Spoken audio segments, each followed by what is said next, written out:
Dispensationalism, a theological system that has significantly impacted evangelical Christianity, views God's interaction with humanity as unfolding through a series of distinct periods, or dispensations.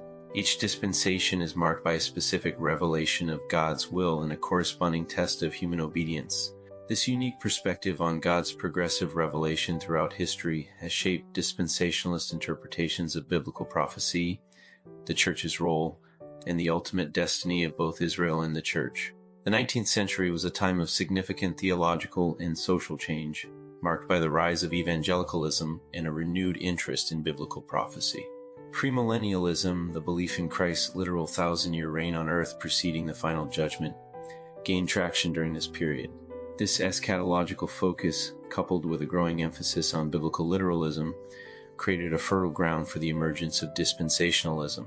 As Hummel notes, Americans used brethren ideas to meet their own needs. To mention some examples, Americans held their own interests in religion and revivalism, certain conceptions of geography, economics, race, class, gender, and American power that supplied their interpretations of dispensational time with unique significance. John Nelson Darby, an Anglo-Irish evangelist and a key figure in the Plymouth Brethren movement, is widely recognized as the father of dispensationalism. His theological innovations, including the sharp distinction between Israel and the Church and the concept of the pre-tribulation rapture, laid the foundation for the dispensationalist system.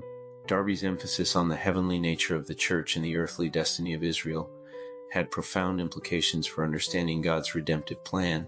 Darby's own reflections shed light on his theological journey.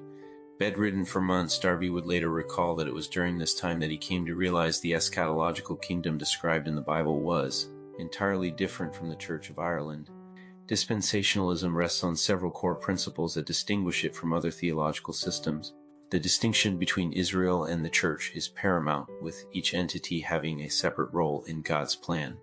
The pre-tribulation rapture, the belief that believers will be caught up to meet Christ in the air before the period of tribulation, is another central tenet. Dispensationalists also adhere to a literal interpretation of biblical prophecy, particularly concerning the end times. The dispensational hermeneutic assumes the absolute inerrancy of the Bible and tends to equate non-literal readings of prophetic passages with a rejection of inerrancy, Hummel emphasizes. Dispensationalism initially gained traction within the Plymouth Brethren movement but soon spread beyond its confines. It found fertile ground in Britain and eventually made its way to North America, where it would significantly impact evangelical Christianity. The movement's emphasis on biblical literalism, prophetic urgency, and the imminent return of Christ resonated with many evangelicals, contributing to its rapid growth and influence. Hummel emphasizes that while Darby's teachings were foundational, it would be a mistake to think that dispensationalism was a simple transmission of Darby's teachings. Americans used brethren ideas to meet their own needs. The movement adapted and evolved as it interacted with the unique context of American evangelicalism, shaping and being shaped by the cultural and theological landscape of the time. Understanding the origins of dispensationalism requires delving into the theological ferment of the TH century, the key contributions of John Nelson Darby, and the unique ways in which the movement adapted and flourished in the American context. It's a story of theological innovation, cultural adaptation, and the enduring power of ideas to shape how Christians interpret the Bible, engage with the world, and anticipate the future.